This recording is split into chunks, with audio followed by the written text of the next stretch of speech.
Welcome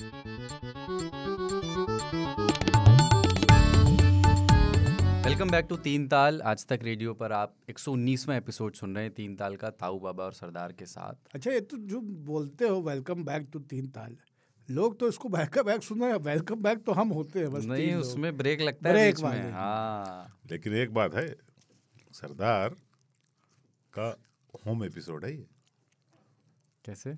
sector 119। मैं sector 119 में रहता हूँ जी। तो अभी ना, वैसे तो अखाड़े सिर्फ पहलवानी में नहीं है, बहस अखाड़े में भी मड़ा है। होता है। हाँ, बहस में भी है। और एक बहस का अखाड़ा है ट्विटर, तो वहाँ पे किसी एक महिला ने ट्वीट किया कि जो दुकानों में लोग लिखते हैं ना कि प्योर वेज या 100% प्योर वेज, ये कहना ना, ये न सिर्फ भड़काऊ है बल्कि ये इंक्लूसिव भी नहीं है हमारी सोसाइटी के लिहाज से। क्योंकि जो लोग सब कुछ खाते हैं उनकी नज़र से आप इसको देखेंगे तो ये बहुत भेदभावपूर्ण सी वो बात पता है। कीजिए आप, वो महिला जो है ना तीन ताल सुनती होंगी, अच्छा, पता नहीं है। क्योंकि हम लोग यही चर्चा तीन ताल में 2-3 बार विस्तार से कर चुके हैं। हाँ, कि जैसे ही एक तो शाकाहार स्वयं में हिंसा है, उसमें भी अगर आप उस शाकाहार को एम्फेसाइज करने के लिए उसमें अतिरंजित शब्दों का इस्तेमाल करें, अति विशेषित करें उसे। नहीं, पर वो दोनों में है। अच्छा, एक बात बताओ, हलाल और जो हराम मीट है उसमें भी तो वही बात लेकिन प्योर वेज जो होता है, शुद्ध शाकाहारी, अशुद्ध शाकाहारी कौन सा होता है? या तो शाकाहारी नहीं है, है। हाँ, अशुद्ध शाकाहारी तो होता नहीं है। उसका उसमें जो कुछ दूसरा, क्रोनोलॉजिकली नॉन वेजिटेरियन तो होता नहीं है कोई। हाँ, वो तो है, आप बता चुके हैं, सर्वाहारी होता है। नहीं,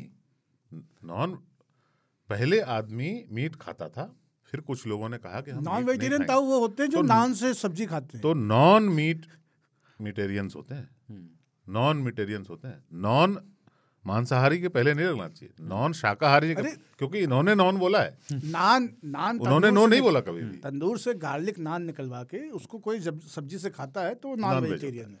लेकिन जैसे अगर किसी शाकाहारी रेस्टोरेंट ने लिखा है कि प्योर वेज, तो वो क्या कह रहा है? मेरे ख्याल से कोई आदमी सिर्फ शाकाहार करता है तो उसके लिए ये जस्ट एन इन्फॉर्मेशन है। इसके बचाव में जिन लोगों ने बात कही है ट्विटर पे कि ये सिर्फ एक जानकारी है कि यहाँ किसी भी तरह का मांसाहार नहीं बनता है, यानी बर्तन भी नहीं है, यानी तवा भी अलग है। तो ये ऐसी इसमें क्या बात है कि जो इंक्लूसिव नहीं है? अलग अलग सोसाइटियों के, जैसे गुजराती थाली होती है, जैनी थाली होती है, या हलाल और झटका मीट होता है तो लिखा होता है कि यहाँ हलाल मीट ही मतलब मिलता है। लखनऊ की शाही थाली में कहो कि इडली कहाँ है? हाँ, तो ये सिर्फ इन्फॉर्मेशन थाली ही में है। लखनऊ में ये खाना तो- हुई। सिर्फ इंफॉर्मेशन नहीं है। हाँ, वही, कैसे नहीं? सिर्फ इंफॉर्मेशन नहीं है। छुआछूत क्या था? सिर्फ यही था ना कि मैं किसी को नहीं छूऊंगा क्योंकि मैं उसे क्या बोलें, प्योर नहीं मानता। हाँ, वो शुद्ध नहीं है। तो मैं किसी ऐसे रेस्टोरेंट में नहीं जाऊंगा जिसमें बनता भी हो। करेक्ट। मैं खाऊंगा तो नहीं ही, हाँ, खा हम लेकिन पनीर मैं रहे वहां हैं, जाऊंगा भी नहीं। ये छुआछूत है। कहीं स्मेल आती है। अरे स्मेल आती है तो फ्लैट देखने से पहले पूछे थे आसपास के 10 घरों में कि मछली खाते हैं क्या सर आप लोग? हमारे घर में ये छुआछूत की परंपरा ये थी कि बर्तन कुछ ऐसे थे जिसमें नमक भी नहीं लगा था, कुछ ऐसे थे जिसमें कि नमक और शाकाहारी टच हुआ था कभी पास्ट में, कुछ ऐसे थे जिसमें मटन तक टच हुआ था, और कुछ ऐसे थे जिसमें चिकन टच होता था। चिकन वाले बर्तन किचन में तो छोड़ें, घर में नहीं होते थे। वो बिना प्लास्टर की हुई बाउंड्री वॉल के इधर किनारे में पड़ी होती थी। जिस दिन चिकन बनता था उसको वहीं धो के वहीं रखा जाता था। बारिश में बाहर रखा रहता कुकर में। हाँ, तो अब अपन वहाँ पहुँच गए हैं जहाँ से मैं ये बातचीत को और खोलना चाहता हूँ कि अगर ये छुआछूत है तो समाज की हायरार्की में भोजन की भूमिका क्या है और इतिहास में क्या रही है? जैसे खास तरह के पशु बात में जो आप पूछना चाह रहे हैं उसमें एक चीज बहुत शुरुआत में स्पष्ट कर देना बहुत आवश्यक है।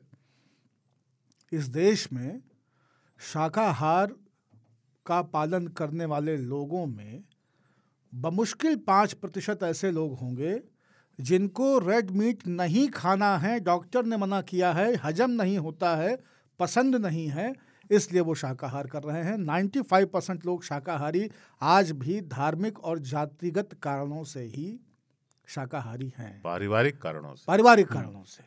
परिवार उसी धर्म में घुस गया, जात में परिवार है। तो जब जातिगत या पारिवारिक या धार्मिक कारणों से आप मांसाहार से अपने आप को मुक्त रखे हुए हैं, उसके पीछे का कोई लॉजिक नहीं है।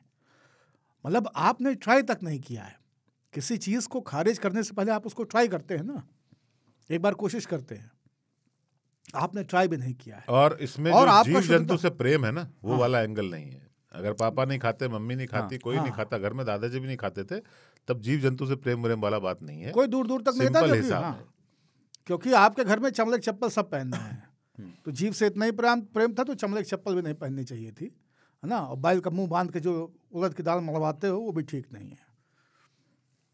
तो इस तरह के बहुत सारे अनर्गल तर्क हैं इनके पीछे। मूल कारण इसका जाति है, मूल कारण इसका छुआछूत की परंपरा है। करेक्ट। तो आप जैसे ये है और कि अफोर्डेबिलिटी भी बात, अफोर्डेबिलिटी।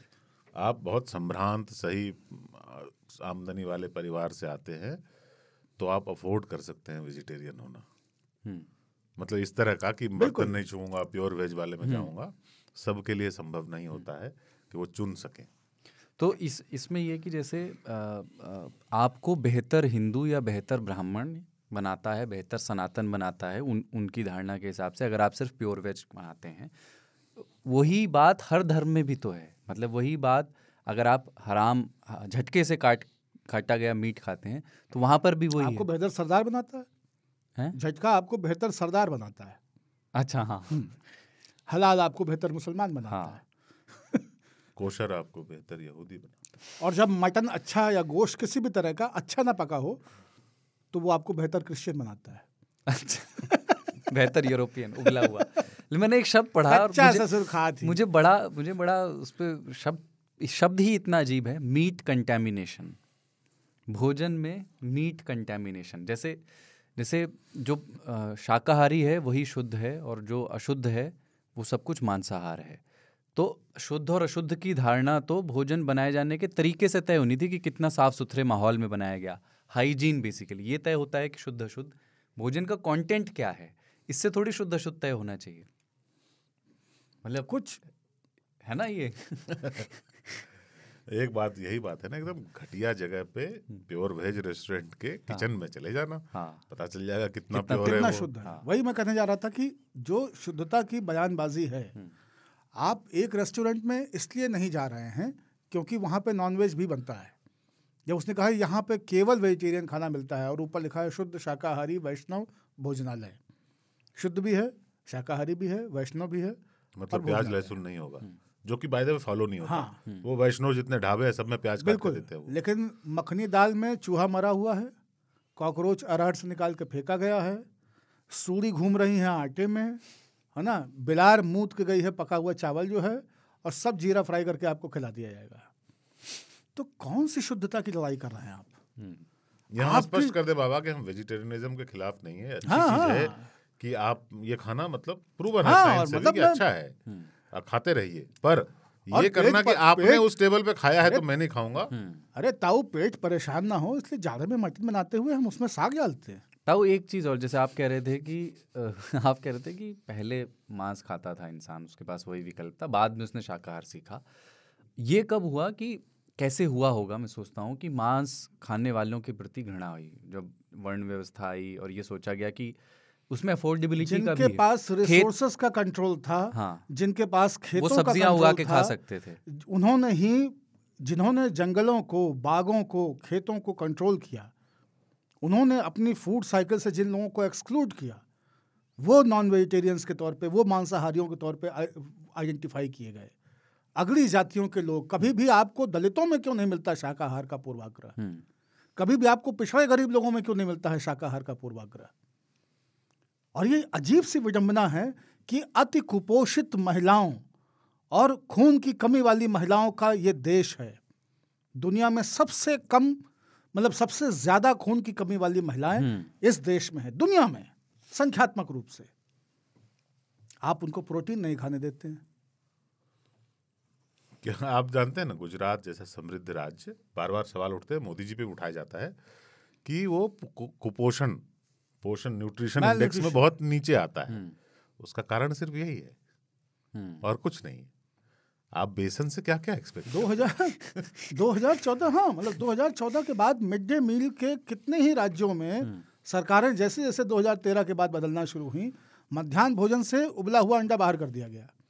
अरे जो टीचर और मेड उसमें लगते थे उनके लिए भी आसान था कि पानी में डाला 1 मुट्ठी 2 मुट्ठी नमक और उसको चूल्हा चढ़ा दिया, उसमें 100 ठे अंडा डाल दिया, 100 बच्चा निपट गए। बच्चों को भी प्रोटीन का कैप्सूल मिल गया, अंदर से पियर बाहर से उज्जर।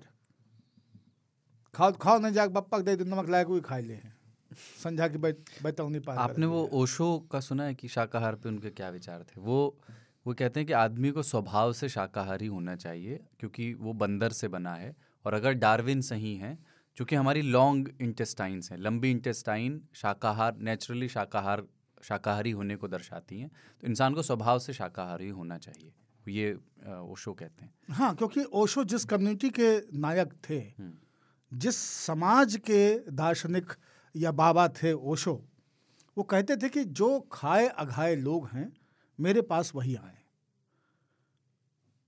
मैं उनके लिए प्रवचन नहीं करता हूं जो भूख से पीड़ित। और वयस्क होने तक तो उनको ऑप्शन भी नहीं था ना, बाद में था क्योंकि जैन थे। हाँ तो और वो भी बेसन पट्टी से आए थे, ये देवास वगैरह कहीं से पैदा हुए के निकले थे, तो वो बेसन पट्टी से ही थे।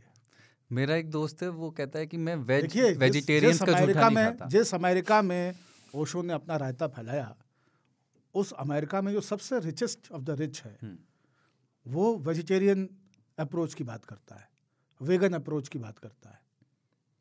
उस अमेरिका में सबसे गरीब जो है वो हैमबर्गर पे सरवाइव करता है। सुअर बीफ गाय सब नहीं हो तो वो भूखन मरे, आधा अमेरिका। उस अमेरिका में अगर आपको संभ्रांत को प्रभावित करना है तो आपको वेजिटेरियनिज्म की बात करनी ही पड़ेगी। आप ये नहीं कह सकते beef eaters are only beef eaters are allowed, आप कभी नहीं कहेंगे। आप कहेंगे only vegetarians are allowed in my ashram. Wow, even the food is vegetarian, let's go. उसमें सिर्फ इतना ही है बात यार, आपको जो खाने की मर्जी हो खाओ, पर छुआछूत मत करो, लोगों को एक्सक्लूड मत करो सिर्फ इसलिए ये मान लेना कि वो आदमी हिंसक होगा, व्यभिचारी है, क्योंकि वो उसके खाने का स्कोप थोड़ा ज्यादा है, वो कुछ भी खा लेता है, वो व्यभिचारी नहीं है। बहुत सारे शाकाहारी लोग कितने व्यभिचारी और हिंसक हो सकते हैं। बिना लहसुन प्याज वाले वैष्णव भोग के मंदिरों में देवताओं को विवाह के बाद बहुएं प्रसाद रूप में पहली रात भेजी जाती रही। उनके साथ क्या होता रहा ये लोगों को पता है, मुझे यहाँ पे उसकी चर्चा करने की जरूरत नहीं है। मेरे ख्याल से कुछ एपिसोड पहले हम लोगों ने इस पर बात की थी। वो क्या है, वो कौन सा शुद्धता है, वो कौन सा शाकाहार है, वो कौन सी आपकी ऐसी ग्रंथियों को शांत कर रहा है। आप केवल धनिया हल्दी डाली हुई उबली हुई दाल खा रहे हैं और आपके व्यभिचार से लोग पीड़ित हैं। ये कौन सा संन्यास आपने अर्जित किया, ये कौन सी शुद्धता आपने अर्जित कर ली? कहीं कोई हिसाब ही नहीं है इन चीजों का। गांधी जी गुजराती थे, इसलिए नहीं खाते थे। एक बात और ध्यान दीजिएगा कि आप क्या खाते हैं ये वहां की जमीन पे भी निर्भर करता है ना। तो संस्कृति जो है वो जियोग्राफी से आती है। इसमें क्या ये वाला भी है ताऊ कि जैसे जो वर्णा सिस्टम था और उसके हिसाब से काम तय किए गए थे कि ब्राह्मण का काम पढ़ने लिखने का और श्लोक का, और क्षत्रिय का लड़ने का रक्षा करने का, वैश्य का काम हिसाब किताब का, और उस काम के पूर्ति के लिए उन्हें जिस तरह की ऊर्जा और जिस तरह की भोजन की ज़रूरत थी उस तरह का पहले शुरू हुआ। ठीक था, वो ये लॉजिक दिया जाता है। इस लॉजिक पे थोड़ा बहुत दम भी है, ऐसा नहीं है। मैं खाने के ऊपर ऐसा नहीं है कि एकदम अंधा होकर के नॉन वेजिटेरियनिज्म के पक्ष में बात करूंगा या मांसाहार के पक्ष में बात करूंगा। बिल्कुल प्रभाव पड़ता है कि आप किस तरह का भोजन करते हैं, क्योंकि हम लोग की जो कुकिंग स्टाइल है उसको भी देखना पड़ेगा। जब आप मटन पकाते हैं तो उसको आधी चम्मच हल्दी, 1 चम्मच धनिया, 1 चम्मच नमक में नहीं पकाते हैं। उसमें आप तमाम तरह के मसाले स्वाद के लिए डालते हैं, भले ही मई जून के महीने बना रहे हो। उसमें जितना मसाला पड़ता है उतना घर के बाकी सारे खानों में 1 हफ्ते में नहीं पड़ा होता है।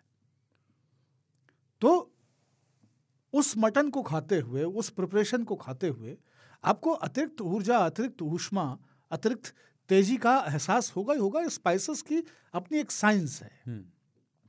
अजवाइन पेट साफ करती है और बड़ी इलायची पेट बांधती है ना, और दालचीनी गला सही करती है, हार्ट तक पहुंचती है, अर्जुन की छाल हृदय सही करती है, अश्वगंधा नर्वस सिस्टम सही करता है। मसाले कुछ नहीं है। आयुर्वेद में दवाएं मसालों से होती है। आयुर्वेद में जितनी दवा है सब मसाले हैं। तो मसालों का एक प्रभाव है, किस चीज़ के साथ कौन सा मसाला जा रहा है इसका असर होता है। लहसुन गर्म है, प्याज ठंडा है। तो प्रोटीन इंटेक भी तो मतलब हाँ, वो भी तो दूसरा क्या है, तो एक चीज़ तो यह है कि प्रिपरेशन, तो मटन की प्रिपरेशन जिस तरह की हमारे यहाँ पे है, या फिश की या बाकी चीज़ों की जो प्रिपरेशंस हैं वो इस तरफ आपको ले आती हैं। उनको टेस्ट लाने के लिए हम उनको जिस तरह से बरतते हैं वो एकदम तेज़ी की तरफ जाने वाला होता है। दूसरा क्या है कि सब्जियों का अपना एक फ्लेवर है। मैं जब कुकिंग के बारे में सोचता हूँ कि उसमें मीट में मसाले इतने क्यों गए होंगे, ये सवाल बहुत बेसिक सा सवाल है। हिंदुस्तान के क्लाइमेट में जहाँ पे 9 महीने गर्मी रहती है और बहुत सारे हिस्सों में बारहों मास गर्मी रहती है या बारिश रहती है, उसमें रेफ्रिजरेटर्स का सिस्टम कभी था नहीं। और मटन जो है वो एक मतलब कॉम्प्लेक्स प्रोटीन है। कॉम्प्लेक्स प्रोटीन होने के साथ साथ जब मटन काटा गया है वहीं से उसका डिके शुरू हो चुका है, क्योंकि क्लाइमेट आपका 40 डिग्री पे, 35 डिग्री पे, 36 डिग्री पे मॉइस्चर है, रेन है या धूप बहुत तेज़ है, उसमें मटन को, प्रोटीन को सस्टेन कराना मुश्किल है, क्योंकि वो मरा हुआ जीव है। सब्जी झुराएगी, सड़ेगी नहीं, लेकिन मटन सड़ना शुरू हो जाएगा, जैसे डेड बॉडी सड़ना शुरू हो जाती है। तो फ्लैश का डिके शुरू हो जाता है वहीं से।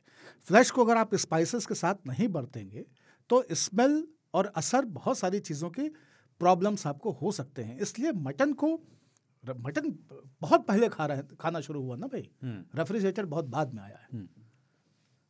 और इसीलिए बहुत सारे लोग ये करते थे कि हंटिंग के बाद में अपने शिकार को जंगल में ही भून लिया जाता था, क्योंकि भूनने से आपको ये होता था कि अब ये 48 घंटे के लिए सुरक्षित है, सेफ है। इसका वाटर कंटेंट हमने सुखा दिया है। It's a dry flash, dry protein, उसका पानी जल के ख़त्म हो गया है।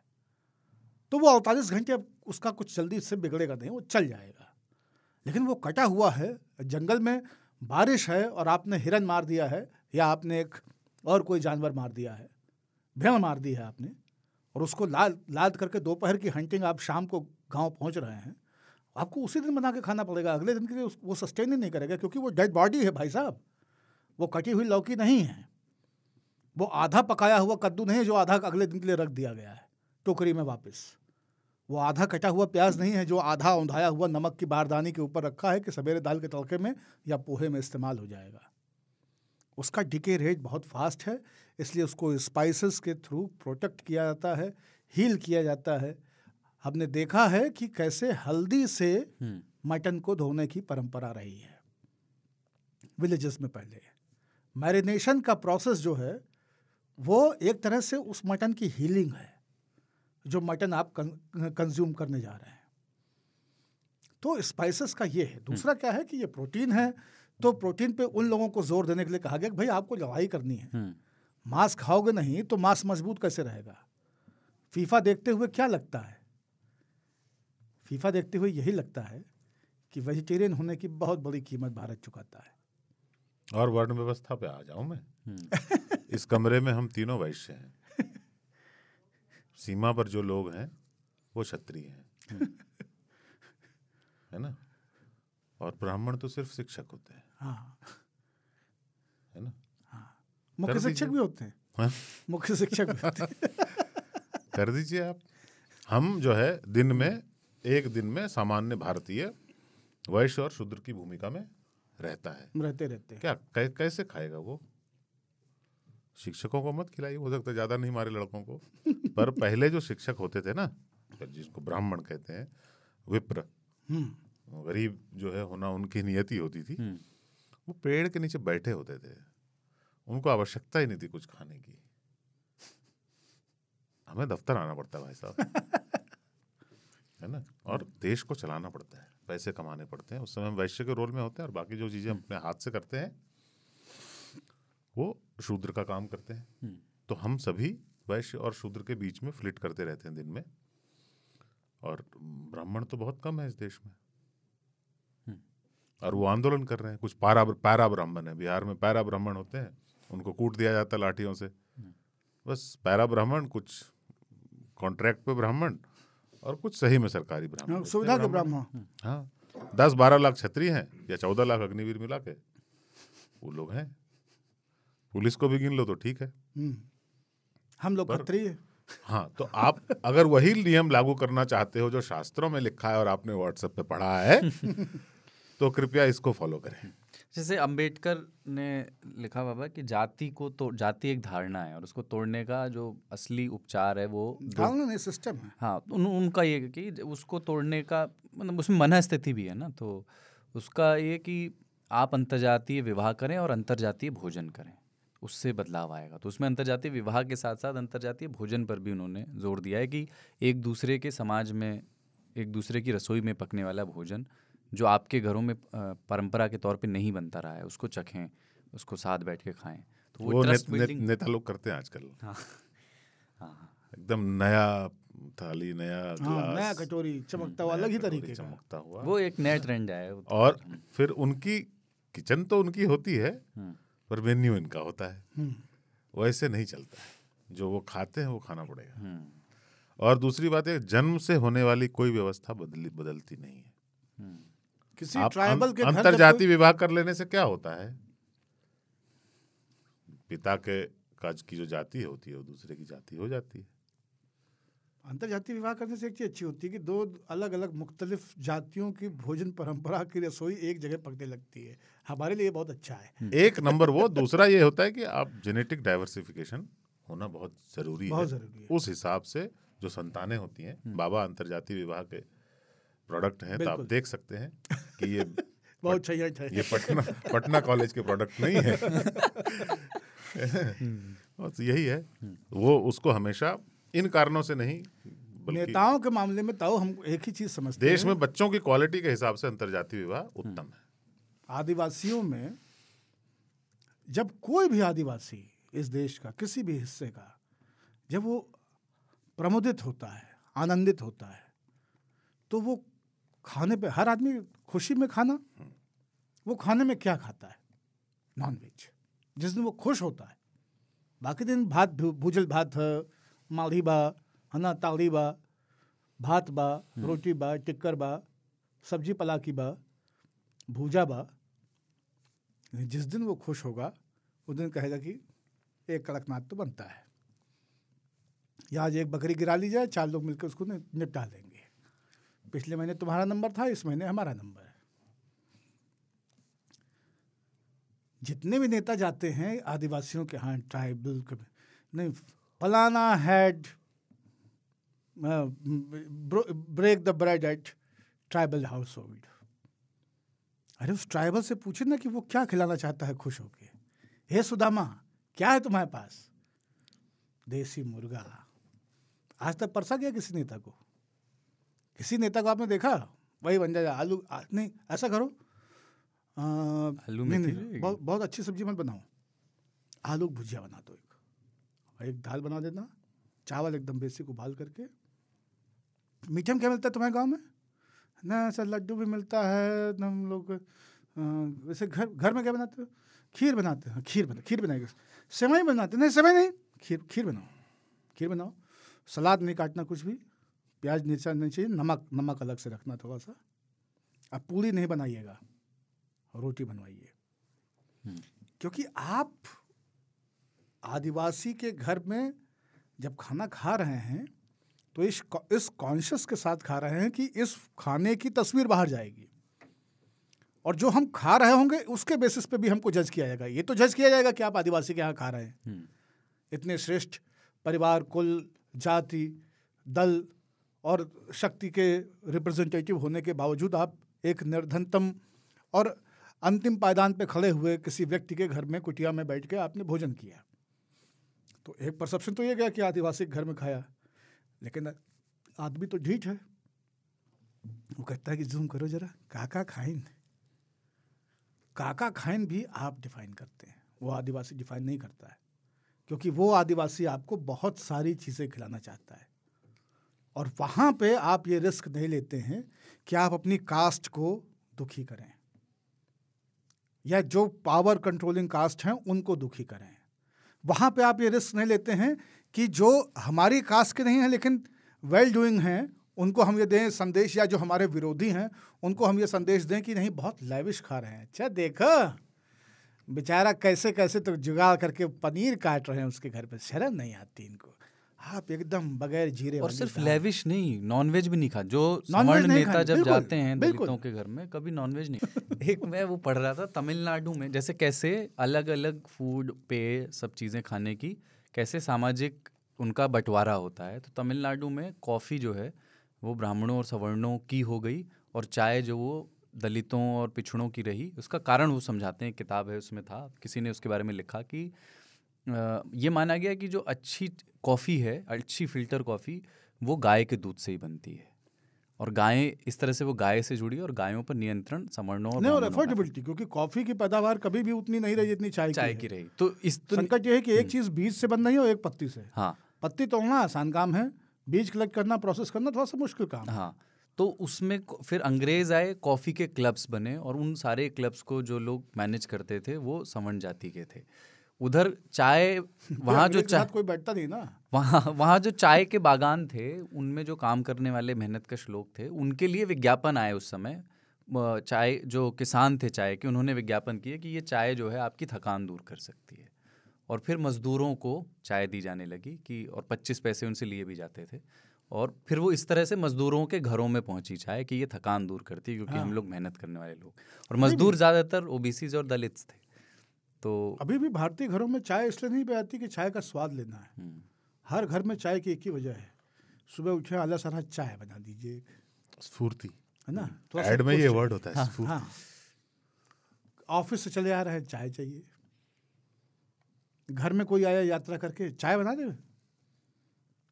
आप उसको कहोगे जूस है, एक चाय मिल जाती बिना चीनी वाली पहले, उसके बाद देखेंगे। लेकिन वैसे वेजिटेरियन सिर्फ शुद्ध शाकाहारी वाले जो हैं उनकी संख्या कम हो रही है। था वो जो नेशनल फैमिली हेल्थ मिशन का डेटा है, वो ये कहता है कि 90% लोग हैं ऐसे देश में जो, और कम है, जितना बता रहे हैं उससे भी कम है। बहुत सारे लोग तो बताते नहीं है ना। शर्मा जी का लड़का बाहर में खाता है। हाँ, हमारे मोहल्ले में एक थे वकील साहब, पंडित जी, हम लोग के रिश्तेदार भी लगते थे। वो हमारे घर आकर के बैठते थे, केवल कहते थे कि जिस दिन बने बता दीजिएगा, खुशबू लेने के लिए आते थे। बाद में उन्होंने 1-2 बार तरी में रोटी डुबो के खाई, अति आनंदित होते थे। मैं बोलना नहीं चाहता, मेरे मित्र उन्होंने कभी नहीं खाया था। हाँ, जिनको आपने न तो तू रहा न तो मैं रहा, जीवन में नहीं खाया था। जो रही सो बेखबरी फिर रही। मैं रोटी में डाल के दे दिया गया। नहीं ना ना, मैंने उनको रोट व्हीलर हो गए वो। उन्होंने कहा थोड़ा सा वो खाली ग्रेवी दे दीजिए, हल्का सा ग्रेवी खाई। फिर उन्होंने बोला कि ऐसा पीस जिसमें हड्डी नहीं हो। फिर उन्होंने वो दिया, फिर हड्डी वाला भी दे दो। है ना, फिर हड्डी चूसते हुए देखेगा एकदम है। नहीं, और जिन्होंने कहा कि लानत है ऐसी जिंदगी पे जो अभी तक ये सब खाते रहे, तो हो जाता है।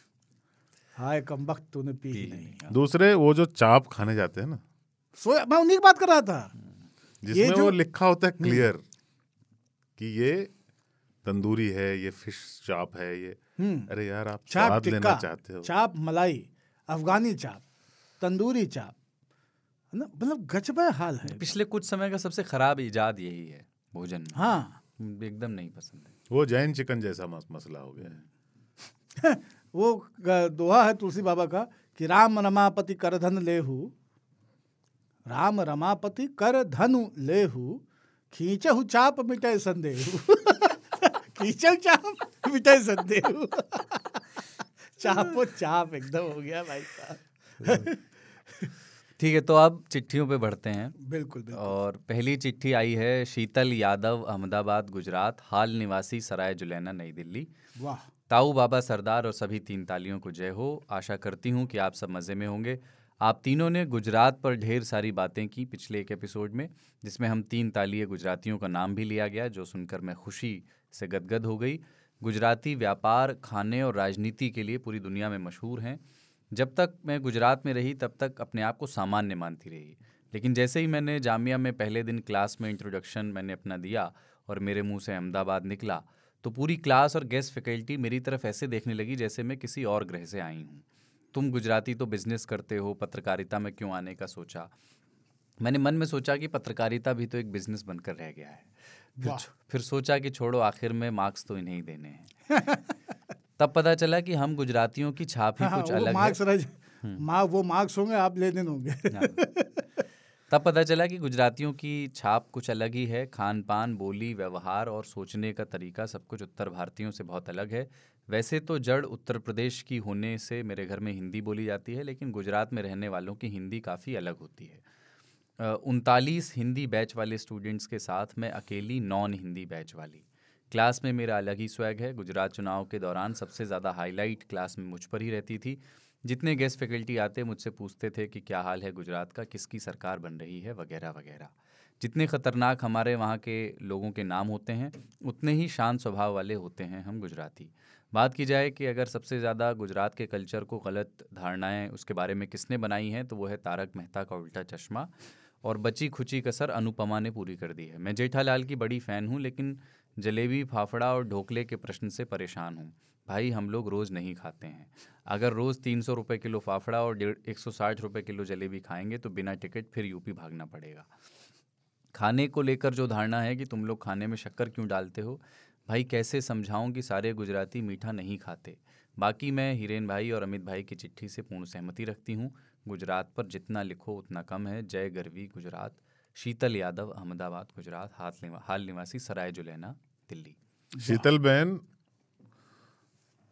તમારી જે લેટર थी गुजराती बिजनेस में नहीं, गुजराती जोड़ घटाव में, जोड़ घटाव में बहुत देश में आगे रहते हैं। जैसे गांधी जोड़ते थे तो जिन्ना घटाता था, फिर सरदार ने जोड़ा, मतलब ठीक है। तो जोड़ घटाव चलता रहता है। तो जोड़ घटाव जो है राजनीति में काम आता है। जोड़ अर्जित हुआ, एक ने हाँ, जोड़ा, फिर और राजनीति में भाई साहब आप लोगों के जैसे शीतल बहन, ऐसा है कि आप लोगों जैसा तो कोई राजनीति में हुआ नहीं है। 2 देश बने, दोनों के father of the nation Gujarati, currently also. ठीक है। अभी तो हमारे यहाँ भी 2 फादर ऑफ नेशन है। आयरन मैन, क्या क्या नहीं दिया देश को। आदमी मुरारजी जैसे, है ना, कि अपना रिसाइकल करके। पार्टी के जो आयरन मैन थे वो भी गुजरात से ही चुनाव जीतते थे। हाँ, तो जो है वो राजनीति में जोड़ घटाव, जैसे अमित शाह को बोलते हैं ना, कि उनको हमेशा बोला जाता है चाणक्य हैं वो राजनीति के। और देखिए किस तरह का वो बैलेंस बिठाते हैं, जिसको कहते हैं गणित। वो गणित बिठाते हैं कि कितने चुनाव जीत जाते हैं यार, और ऐसे जीतते हैं जैसे कि मतलब चुटकी में खेल दिया हो। अभी लोग बैठे हुए हैं, यात्रा ही कर रहे हैं, लोग भारत जोड़ रहे हैं, इधर उन्होंने गिन के बता दिया 400 दिन बचे हैं, तैयारी कर लो, 2024 जीतनी है हमको, और आपको फलां फलां फलां काम करने हैं, बकवास नहीं करना है। मतलब 4 साल तक ही बकवास अलाउड है, 5वें साल से बकवास बंद। आइडेक्स मलिए, काम पे चलिए। अगली चिट्ठी और ये हाथ से लिखी हुई है, इसका मैं प्रिंट लेकर के आया हूँ। सृष्टि तैलंग की चिट्ठी है, सोनीपत, हरियाणा से। प्रिय बाबा, दिनों के बाद आई। हाँ, प्रिय बाबा ताऊ सरदार, आज तक रेडियो की पूरी टीम और 3 तालियों को जय हो। आज का विषय है सिनेमा के कुछ छींटे। कुछ रोज़ पहले एपिसोड 116 और 117 बैक टू बैक सुन लिए, तो मैं अपने आप को रोक न पाई इस चिट्ठी को लिखने से। पिछले कुछ एपिसोड्स में घनघोर चर्चा हुई सिनेमा की, जो 130 करोड़ की जनता को फेविकोल के जोड़ से जोड़ी हुई है। आज मैं लिख रही हूँ उसी सिनेमा के कुछ छींटे जो मेरी ज़िंदगी को रंगीन बनाए हुए हैं। हमारे घर की कहानी भी कोई चलती फिरती फिल्म से कम नहीं है। यहाँ भी लोग अलग अलग तरह से शौक अदा करते हैं। एक बाप है जो अपनी जवानी में 11-11 बार हॉल में पिक्चर देखकर आते थे। वो भी ताऊ की तरह एक नंबर के सेटिंग बाज थे, जो बालकनी की सीट रिजर्व कराकर स्कूल से भागकर फिल्में देखते थे। एक मामा श्री हैं जो हर मौके पर गाना या डायलॉग मार देते हैं। उनकी शादी में उन्हें फेरों में कम और अंताक्षरी के अगले गानों में ज़्यादा दिलचस्पी थी।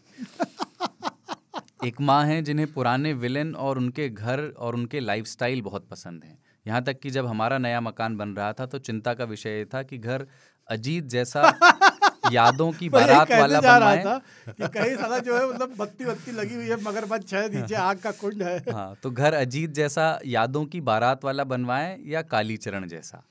हमारे यहाँ बहस इस बात पर होती है कि लंच बॉक्स फिल्म में इरफान को ईला से प्यार था या नहीं था।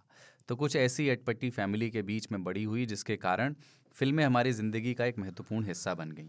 एक एपिसोड में आप तीनों ने कादर खान के डायलॉग की चर्चा की तो ऐसी फीलिंग आई जैसे कोई महफिल लूट ली हो। मैं और मेरे पापा ये वाले के ड्रामा के बेहद शौकीन हैं, यानी कादर खान वाले। जब भी हम मिलते हैं तो कुली नंबर 1, कालिया, मुकद्दर का सिकंदर आदि के सीन चलाते हैं। जब कुलदीप जी उनके लिखे डायलॉग्स पढ़ रहे थे तो हमारे अंदर भी एक चुल्ला आया इसका संकलन बनाने का। उसी में से कुछ वन लाइनर्स में 3 तालियों को सुनाना चाहूँगी। वाह। जिंदगी का अगर लुत्फ उठाना है तो मौत से खेलो। अपन कुत्ते का वो दुम है जो 12 बरस नाली में डाल के रखो, नाली टेढ़ी हो जाएगी। जिंदगी में तूफान आए, कयामत आए, लेकिन दोस्ती में दरार ना आए। मैं करोड़पति, तू अरबपति, बाकी सब चाय पत्ती। इसको सर से पांव तक इतना लोहा पहना दो कि उसके बाद ये बगावत के लिए न सर उठा सके न आज़ादी की तरफ कदम बढ़ा सके। ऐसे लगभग 15-20 हमने इकट्ठा कर रखे हैं जो मौका देखकर छोड़े जाएंगे। जब डायलॉग की बात आई तो एक इंसान का जिक्र किए बिना सिनेमा की आत्मा को शांति नहीं मिलेगी और वो है राजकुमार। क्या बात है। ताऊ ने पिछले एपिसोड में कबर बिज्जू को उनका स्पिरिट एनिमल बताया, वैसे ही राजकुमार मेरा स्पिरिट ह्यूमन है। हाल ही में मैंने और मामा जी ने मरते दम तक वापस देखी। उसके डायलॉग एक तरफा हैं, हम कुत्तों से बात नहीं करते। या हम जहाँ फ़ोन करते हैं वहाँ इंटरव्यू नहीं, सीधा अपॉइंटमेंट लेटर आता है। मैं चाहती हूँ कि आप लोग कभी चर्चा राजकुमार की फिल्मोग्राफी और उनके अंदाज पर भी करें। आगे बढ़ते हैं। सिनेमा केवल हमारे ख़ानदान की ही बीमारी नहीं है। मेरे ऑफिस में भी एक ऐसा प्रसंग हुआ जिसने मुझे हिलाकर रख दिया। मैं एक सीनियर प्रोफेसर को इन्वेस्टमेंट लॉ के कोर्स में असिस्ट कर रही थी। तो एक दिन क्लास में सर कुछ अमेरिका और उनके संबंधों पर चर्चा कर रहे थे। एकदम से वो रुके और याद करते हुए बोले, मेरी तरफ मदद की नज़रों से मुझे देखा और बोले कि मुझे लगा कि कोई केस लॉ या सेक्शन के बारे में पूछेंगे, पर मामला तो उल्टा निकला। वो पूछते हैं कि सृष्टि, वो कौन सी पिक्चर थी हाजी मस्तान और दाऊद पर बनी थी जिसका डायलॉग था कि जब दोस्त बनाकर काम चल सकता है तो दुश्मन क्यों बनाए। एक क्षण के लिए मैं भी शॉक हो गई कि इतना बड़ा प्रोफेसर फिल्म जैसी चीज़ का नाम पूछ रहा है। बाद में उनको याद आया once upon a time in Mumbai का ये डायलॉग है। पर उस दिन से सर के लिए थोड़ी थोड़ी इज्जत और बढ़ने लगी। कुछ ऐसा ही नाता है मेरा और फिल्मों का। वरुण ग्रोवर ने एक पॉडकास्ट में बोला था, अपना क्या इस जीवन में सब तो लिया उधार, सारा लोहा उन लोगों का अपनी केवल धार। शायद किसकी है, अरुण कमल की है, किसकी है। बस यही 4 लाइनें मेरे इर्द गिर्द के सभी लोगों के लिए है जिन्होंने मुझे फिल्मों की दुनिया से रूबरू कराया। इनके रेफरेंसेस मैं अक्सर अपनी राइटिंग्स और चिट्ठियों में लाती रहती हूँ। आशा करती हूँ कि इन छींटों से बने प्रसंगों को पढ़कर आपको आनंद आया होगा। आपकी श्रोता सृष्टि तैलंग, गांव जठेरी, राय तहसील, ज़िला सोनीपत, हरियाणा। कभी मौका मिला तो विजय दीनानाथ चौहान वाला इंट्रोडक्शन देना चाहूँगी। सृष्टि ने आज राई का पहाड़ बना दिया और बहुत खूबसूरत चिट्ठी थी ये। और मुझे कादर खान का वो डायलॉग पूरा याद आ गया कि ठक्कर से टक्कर लेने में बड़े बड़े के पाँव के पसीने आ जाते हैं, तू किस टैक्सी का खुर्चा न रे। बिल्कुल लगे ये होता है जैसे लोग कहते हैं ना कि यार जगजीत सिंह की गजल, तो वैसे वरुण ग्रोवर की, अरुण कमल की कविता जो है वरुण ग्रोवर की हो गई। सारा अच्छी बात है, हम सभी के जो लोहे हैं वो उधार के हैं, पर धार अपनी है। हाँ, अरुण कमल ने भी उधार ही लिया है कहीं से, हो सकता क्योंकि सभी छवियां जो है ना, मानव चेतना में छवियां उधार ली जाती हैं और उनसे नए सृजन होते हैं।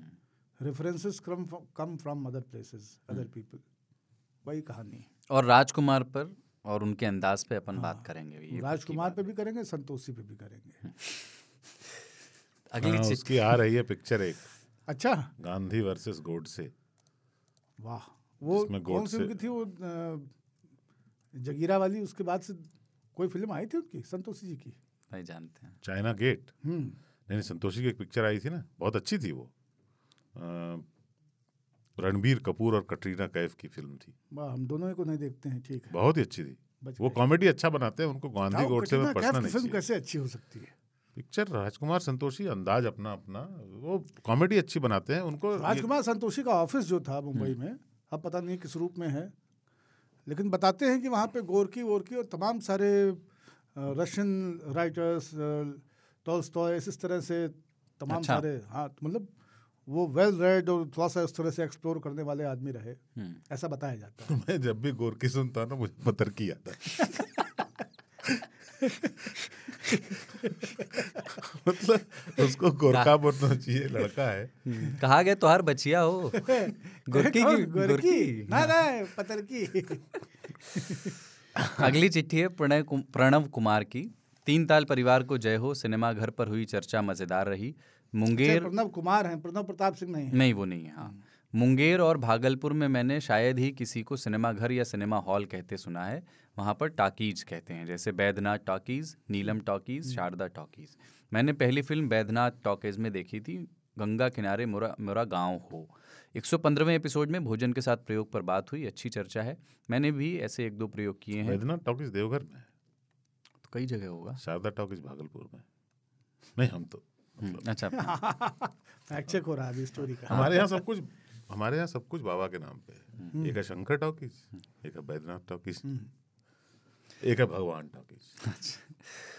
तो मैंने भी ऐसे कुछ मॉडल भोजन शॉप के भी मतलब बाबा के नाम पे, बैजनाथ मॉडल शॉप। बाबा बैजनाथ। मैंने भी 1-2 ऐसे प्रयोग किए हैं भोजन के। बचे हुए भात को मैगी के साथ मिक्स करके खाना, सत्तू, दूध और गुड़, गर्मी में आम। मेरी माँ फूल गोभी की खीर बनाती थी, मैंने उससे बेहतर प्रयोग नहीं चखा है। आप लोग भी ऐसे ही मैं हमारा इमेजिन कर रसों सकता हूँ, मगर बहुत जबरदस्त बनता होगा फूल गोभी की खीर। प्रणव कुमार की और चिट्ठी। घुट जाती होगी, एकदम रबड़ी हो जाता होगा। अगली चिट्ठी है अंबुज कुमार की, फ्लोरिडा यूएसए से। वाह, पहली बार लिख रहे हैं ये। ताऊ बाबा और सरदार जी सादर प्रणाम। इंग्लिश अल्फ़ाबेट से हिंदी टाइपिंग प्रोग्राम का ये भी जान प्रयोग, गए हैं कि आप कहाँ से हैं, सरदार जी। इंग्लिश अल्फ़ाबेट से हिंदी टाइपिंग प्रोग्राम का प्रयोग करके पहली बार पत्र लिख रहा हूँ। सुदूर अमेरिका के फ्लोरिडा राज्य में आप लोगों का गपशप सुनकर बहुत प्रसन्नता होती है। मैं झारखंड के बोकारो थर्मल, वैसे उस इलाके में 4 बोकारो शहर हैं। मैं झारखंड के बोकारो थर्मल शहर में पला बढ़ा और पिछले 22 साल से अमेरिका में रह रहा हूँ और यहीं अब घर है। पेशे से डॉक्टर और प्रोफेसर हूँ और बहुत चाव से आप लोगों का वार्तालाप सुनता हूँ। एक ट्विटर मित्र के ट्वीट से आपके प्रोग्राम के बारे में मालूम हुआ। आप लोगों की गपशप गांव की याद दिलाती है, जब कभी कभार हम लोग माँ और पापा के साथ विभिन्न कारणों से गांव जाते थे। ज़्यादातर किसी की मृत्यु या शादी पर जाना होता था। जब मृत्यु पर जाते थे तो उस समय की एक बात आज भी समझ नहीं आई कि कैसे हर नए रिश्तेदार के आने पर औरतें एक लय और सुर में रोने लगती थीं और पूरे 10 मिनट बाद चुप हो जाती थी। हाँ, फिर चाय, बिस्कुट और वो उस चनाचूर। रिश्तेदार को बताना होता है। ये बहुत कमाल की चीजें हैं। एक दिन ऐसे इसी पे बात करेंगे कि जब दुआरे पे लाश हो तो क्या क्या होता है।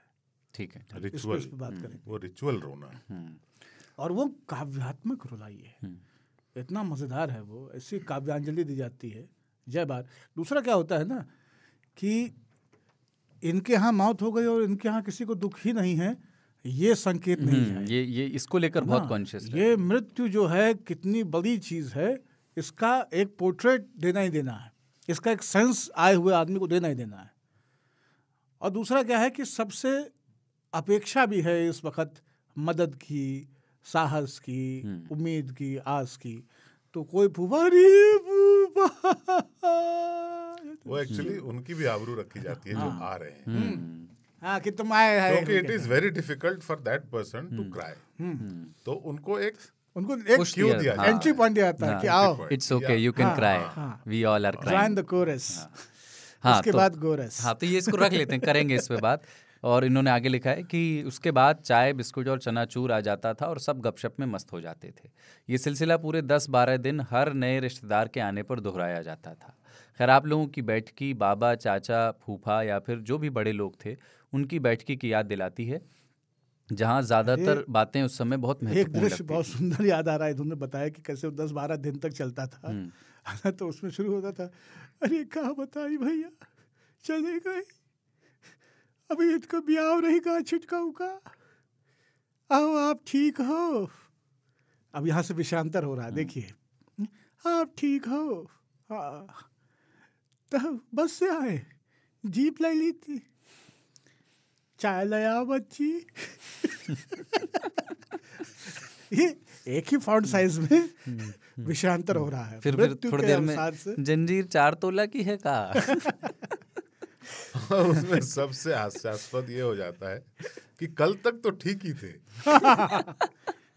नहीं, और वो आदमी खुद बताता है, अरे वो उनकी यहाँ बद्रीनाथ की यहाँ बारात में हमका मिले, एकदम ठीक ही रहे, चलत फिरत रहे। हम कहे भैया मीठा कम खाओ, कह रहे तुम्हें कहे से ब्याज पे, हम मीठा हमका पसंद है, हम खाब, घरे में नहीं खाई थी, यहाँ खाब, पैदल तो जाएगा 3 कोस। तो चिट्ठी में आगे है, अब समझ में आया कि इन्होंने पहले वो लिखा था कि आपकी जो बैठकी है वो चाचा फूफा की बैठकी की याद दिलाती है, पर अब समझ में आया कि वो लोग जो करते थे वो उपचारात्मक बकवास यानी थेरेपेटिक बुलशिट में भाग ले रहे थे, जो स्वास्थ्य के लिए बहुत फायदेमंद है। टीबी तो हाँ, तो इस उपचारात्मक बकवास के लिए धन्यवाद। कितना सुंदर है ना, बहुत बढ़िया, बहुत सही। थेरेपेटिक बुलशिट ही है ये।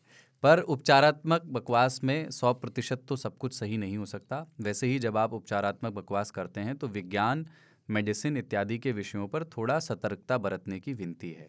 उदाहरण के लिए पेट खुजलाने से पेशाब रुक सकता है, या किसी खाद्य पदार्थ का सुपर फूड होने का कोई वैज्ञानिक प्रमाण नहीं है। वैसे मेरे एक प्रोफेसर ने मेडिकल कॉलेज में एक बहुत अच्छा उदाहरण दिया था। 1 किलो मांस खाओगे तो कब्जियत होगा और 1 किलो पालक से दस्त, पर 100 ग्राम दोनों खाओगे तो बढ़िया पौष्टिक भोजन होगा। गैर वैज्ञानिक टिप्पणियां बचपन की गैर वैज्ञानिक प्रताड़नाओं की याद दिलाती हैं, जैसे कि PTSD। आप लोग गुणीजन हैं और आशा है कि प्रताड़नाओं से श्रोताओं को दूर रखेंगे।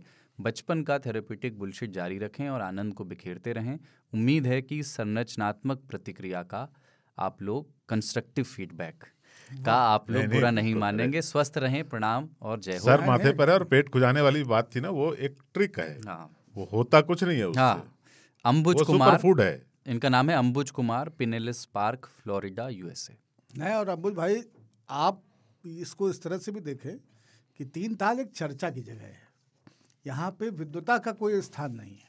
लेकिन हम लोग बहुत साइंटिफिक टेम्परामेंट के लोग हैं और हम इस बात का ध्यान रखते हैं। और तो अगर 1-2 गलतियां हुई हैं तो वी विल बिल्कुल। surely और put a विज्ञान की disclaimer। धारणाओं के साथ एक बहुत संकट है कि कुछ चीज़ों को, जैसे आपकी जो मेडिकल साइंस की थ्योरी है उससे एकदम इतर और भी मेडिकल साइंस की थ्योरीज हैं। मतलब एक चीज़ का उपचार जिसको आप कहते हैं कि उपचार संभव नहीं है, उसको कोई और पद्धति जो है उसका उपचार कर रही होती है। तो बहुत तरह के इसमें वलय हैं। पेट सहराने से, खोपड़ी खुजाने से दरअसल कुछ रुकता नहीं है, ध्यान बढ़ता है और फोकस बहुत महत्वपूर्ण चीज़ है। MRI स्कैनर में जितनी खुजली होती है ना, उतनी बाहर आने के बाद नहीं होती है। आपको अगर जोर की कह लगी दिया है जाता है और कि पूरा नहीं ध्यान जोर पर है तो बहुत जोर की लगी रहेगी। और नहीं, कुछ नहीं। MRI लड़ाई वाले वाला में अच्छा था, लड़ाई वाला खुजली केवल इसलिए होती है क्योंकि कहा जाता है कि खुजाना नहीं है। हाँ हाँ, नहीं, वो लड़ाई वाला मुझे लगता है, मतलब अभी मैंने ट्राई नहीं किया है कि जोर की लगी हो और जाने का ऑप्शन ना हो तो लड़ाई, मतलब किसी से आप लड़ लीजिए बहुत उसमें, मतलब मुझे लगता है कि वो काम करना। हाँ, या तो नहीं हो गया फिर हो जाएगी। हाँ, अगर अगला मजबूत है तो।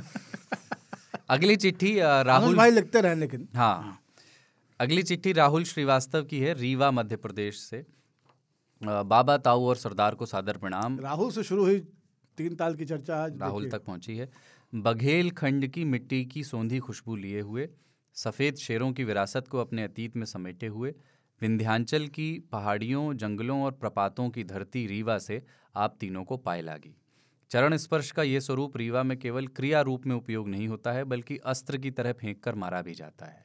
इसकी रेंज कभी कभी 20-25 मीटर तक होती है। इससे पहले कि मैं चरण स्पर्श पर अपनी आप बीती सुनाऊं, एक और बघेली शब्द से आपका परिचय कराना अति आवश्यक समझता हूं। दरअसल 3 ताल जैसे पॉडकास्ट के लिए बघेली में पहले से ही एक स्वपरिभाषित शब्द मौजूद है, बदकहाव। अच्छा। शब्द दिखता नकारात्मक है, लेकिन इसकी अंतरात्मा विशुद्ध, रैशनल और एनालिटिकल है, अतः इसे कृपया प्रशंसा की श्रेणी में ही लें। चरण स्पर्श से जुड़ा वाकया साल 2002 का है, जब मेरे दादाजी 4 धाम यात्रा करके लौटे थे और गांव में इस यात्रा के समापन पर विशेष पूजन, हवन और ब्राह्मण भोज रखा गया था। वाह। कई गांव से पधारे हुए कुल 111 विप्रगण जब पंगतों से उठे तो ऐसा लगा कि 3-4 बारात निपटा ली हूँ। थोड़ी देर बाद दादाजी ने हम चारों भाइयों को पुकारा कि सभी ब्राह्मणों को नेग ब्रैकेट में रिटर्न गिफ्ट देकर विदा करना है। कोई गिफ्ट लाते नहीं, लेकिन रिटर्न गिफ्ट देना पड़ता है। बाकी भाई मुझसे ज़्यादा थके हुए जानकर मैं ही आगे आया, सोचा कि बस एक एक गिलास ही तो पकड़ानी है। थोड़ी देर में पता चला कि गिलास देकर चरण स्पर्श भी करना है। मैं दादाजी की नजरों में 11 बार 111। हो। मैं दादाजी की नजरों में संस्कारी पुत्र था। तो हंसते हंसते शुरू हो गया, लेकिन मेरी हंसी ज्यादा देर तक नहीं चली। 40-50 के बाद देने वालों के चेहरे देखना बंद हो चुका था। 70-80 के बाद पता चल चुका था कि चरण स्पर्श करना किसी योगासन से कम नहीं है। 100 के बाद बचे हुए 11 को देखकर मुझे लगा कि ये सब मन ही मन सोच रहे होंगे कि तुम्हारी 13वीं में हम भी आएंगे। किसी तरह ये गिलास संस्कार संपन्न हुआ और मुझे इस ब्रह्म ज्ञान की प्राप्ति हुई कि चरण स्पर्श में झुकने से ज्यादा कठिन काम वापस उठकर आना होता है। दादाजी अब नहीं रहे, लेकिन उनके सिखाए तरीके का जिक्र लाजमी होगा। उनके मुताबिक चरण स्पर्श का सही तरीका वह है जब बायां हाथ बाएं पैर को और दायां हाथ दाएं पैर को छुए। मतलब चरण स्पर्श करते समय दोनों हाथों से क्रॉस बनाना है। हम इसी तरीके से दादाजी के पांव पड़ते और दादाजी बिना कुछ बोले केवल हमारे सिर को सूंघा करते। वही उनके आशीर्वाद देने का तरीका था जो उनके जाने के बाद चला गया। एक और परंपरा जिसका जिक्र बाबा ने किया था, यहाँ बघेलखंड क्षेत्र में भी घर की सभी लड़कियों के पांव छुए जाते हैं, चाहे वो बड़ी हों या छोटी। गांव की कच्ची खपरेल के घर में यादों के कई झरोखे हैं जो वक्त आने पर आपसे साझा करता रहूँगा। आप लोग अपना बदकहाव इसी तरह जारी रखें। जय हो। 3 तालियां। राहुल श्रीवास्तव, रीवा, मध्य प्रदेश। सुंदर चिट्ठी है, बहुत सुंदर चिट्ठी है। और देखिए अंग्रेजी में भी आ गया थेरेपेटिक, जो हम लोग बकर कर रहे हैं, बुलशिट, बदकहाव भी आ गया। अब कोई पूछेगा what does therapeutic bullshit mean, बोलो बदकहाव। हाँ, सुंदर ट्रांसलेशन है। हाँ, तो मतलब ये विचित्र है, मतलब नेचुरल जस्टिस जैसा है कि जब तक हम लोग ये समझें कि नहीं थेरेपेटिक बुलशिट को कैसे अपने श्रोताओं तक पहुंचाना, तब तक श्रोतन का है बताते बदकहाव। बढ़िया। अगली चिट्ठी चीकू की है। इन्होंने शहर नहीं बताया है और नाम भी शायद छद्म नेम है। तो नमस्ते बाबा ताऊ सरदार, मैंने दिवाली से 3 ताल सुनना शुरू किया। 3 ताल में माय फेवरेट इज़ बाबा। उनके बिंब खींचने की कला का मैं कायल हूँ। ताऊ is the flavour of the show और सरदार श्री कृष्ण की भांति सारथी बनकर शो का संचालन बखूबी करते हैं। कभी कभी मुझे लगता है कि सरदार गुलाब भाटी बनकर बाबा से कहेंगे कि आप ही बोल लो, हम जा रहे हैं। मैंने अब स्टार्टिंग के एपिसोड्स भी सुनने शुरू कर दिए हैं। मैंने गौर किया कि सरदार शुरू के एपिसोड्स में अपना नाम कुलदीप मिश्र बताते थे, पर अब वो कुलदीप सरदार बताते हैं। मैंने सोचा ख़त लिखकर पूछ लूं कि उन्होंने ये बदला क्यों। मुझे कोई आपत्ति नहीं है, बस जिज्ञासा है जानने की। फिर एक एपिसोड में सरदार ने बताया कि इसकी एक लंबी कहानी है जो कभी बताऊंगा। फिर कुछ एपिसोड बाद उन्होंने बता भी दिया और उसके साथ ही मेरे ख़त लिखने की वजह भी ख़त्म हो गई। बट मैं चाहता हूं कि आप तीनों होमोसेक्सुअलिटी पर डिस्कशन कभी करें। एक बार ये विषय आया भी था, तब बाबा अपने स्वभाव के विपरीत इस पर ज़्यादा कुछ कहे बिना आगे बढ़ गए थे। लव यू, क्योंकि ये अलग से चर्चा का विषय ही है। हाँ, करेंगे इस पे। और हम ये नहीं चाहते हैं कि इसके ऊपर एक सस्ती फूहल बात कह के हम निकल जाएं, क्योंकि बहुत संवेदनशील विषय है। बिल्कुल। Love you all but more love specifically to Baba. वाह, जय गुरु चीकू भाई, जय हो। चीकू भाई बाबा के एक मित्र भी हैं। हाँ, बनारस वाले। अब वो तो चिट्ठी नहीं लिखते हैं तो वो नहीं है। अच्छा, उनका नाम चीकू। हाँ। अगली चिट्ठी है मिस्टर नोबडी, 17 वर्षीय 3 तालिया ब्रैकेट में लिखा है, अन्ना की तहसील मटन राष्ट्र से। वाह। ताऊ बाबा और सरदार को नमस्कार। पिछले एपिसोड में लोकसभा और राज्यसभा से रिलेटेड बात हुई, शायद ये इसके पहले वाले एपिसोड पे आई होगी चिट्ठी। एक बार हम दिल्ली स्कूल ट्रिप पर आए थे, तब लोकसभा और राज्यसभा की गैलरी से इन भवनों को देखने का प्रसंग याद आया। आपने भी अगर अंदर से पार्लियामेंट की कार्यवाही देखी है तो अनुभव बताइएगा। मेरा इंस्टा अकाउंट नहीं है पर बहुत बढ़िया इन्होंने लिखा कार्यवाही। बहुत सारे कार्रवाई लिख देते हैं। और कार्रवाई की जगह कार्यवाही लिख हाँ, पुलिस की कार्यवाही। मेरा इंस्टा अकाउंट नहीं है पर गूगल पर सर्च करके बाबा का इंस्टा अकाउंट देखा और उनके गाने और फोटोग्राफी की कला अद्भुत लगी। बाबा को एक बात बता दूं कि उनके फेवरेट नेता महाजगबंधन आजकल यूट्यूब पर व्लॉग्स अपलोड कर रहे हैं। व्लॉग्स अपलोड करने का काम कर रहे हैं। देखिए, आपको मजा आएगा। वाह वाह। वो तो अपन ने डिस्कस किया ही है। और बाबा का फेवरेट प्लेटफॉर्म है स्नैपसीड और वहाँ पे ड्रामा। हाँ, फोटो फिल्टर ना। बाबा ने फूड एक्सपेरिमेंट में पूरनपोली को कोकोनट मिल्क के साथ ट्राई किया, लेकिन गांव की या सामान्य लोगों की पूरनपोली में खोया और नारियल की फिलिंग नहीं होती। असल में पूरन का मतलब होता है चने की दाल और गुड़ को एक साथ दाल गलने तक पकाकर बनाया गया एक फिलिंग। इसे पराठे की तरह आटे में फिल करते हैं और फिर बनती है पूरनपोली। कहीं कहीं पर कढ़ाई को उल्टा करके उसके ऊपर बड़े साइज़ की पूरनपोली भी बनाई जाती है। कुछ टॉपिक्स के मेरे सुझाव हैं, जैसे गांव के लोग शहरी या वेस्टर्न कल्चर या पॉप कल्चर को अपनाने लगे हैं और उससे पैदा होने वाले हादसे पर हम लोग बात कर सकते हैं। राहुल गांधी को ठंड क्यों नहीं लगती? बाय द वे वो आजकल कार्ल मार्क्स जैसे दिखने लगे हैं, इस पर भी चर्चा कीजिए भाई। हो गई इस पर तो आज। और बाबा आज से हमने फुल मार्क्स दिया उनको। और बाबा से जानना चाहूँगा कि घर की सफाई करते वक्त बोर कैसे ना हो और कुछ होम क्लीनिंग के भी हैक्स हों तो बताइए, मेरे जैसे अकेले रहने वाले लोगों। वाह वाह। और स्कूल के एनुअल फंक्शन के अनुभव, इस पर भी ये चाहते हैं कि हम लोग कभी बात करें। जय हो मिस्टर नोबडी, अन्ना की तहसील से, मटन राष्ट्र। ये दोनों विषय जो है, एक तो ये होमोसेक्सुअलिटी वाला जो उन्होंने कहा, और दूसरा जो विषय ये उन्होंने कहा है सफाई वाला, तो एक दिन हम लोग बैचलर्स किचन की बात करेंगे और उसी में बैचलर्स हाउस होल्ड की भी बात करेंगे। ठीक है, डन। तो वो करते हैं। अगली चिट्ठी गौरव अवस्थी, गांव अहेवा, सिधौली तहसील, सीतापुर, उत्तर प्रदेश। बाबा ताऊ सरदार को जय हो। मेरा पहला पत्र है ये। मेरा नाम गौरव अवस्थी है, 24 वर्ष का हूँ। वर्तमान में लखनऊ अस्थायी निवास है। माता पिता और एक छोटी बहन के साथ रहता हूँ। बचपन मेरा सीतापुर में बीता है, खुरचन और काली चीज़ खाते हुए। मैं यहाँ बता दूं कि मेरे यहाँ खुरचन को करावन बोलते हैं। करोए करोए निकारत है ना मिटकुई में थे। मैंने लखनऊ विश्वविद्यालय बीएससी किया है और विगत कई वर्षों से लोक सेवा आयोग की तैयारी कर रहा हूँ। 3 ताल के बारे में जानकारी आयुषकारी यूट्यूब चैनल के माध्यम से मिली। आयुष जी शानदार स्वभाव के व्यक्ति हैं, उनका कोटि कोटि धन्यवाद। बाकी दुख केवल इस बात का है कि मुझे इतना लेट पता चला। 114 एपिसोड हो गए। शायद पढ़ाई की वजह से मैं सोशल मीडिया से दूर हूँ, इसीलिए। लल्लन टॉप को काफ़ी दिनों से देख रहा हूँ। वहीं कुलदीप जी को पहली बार देखा था।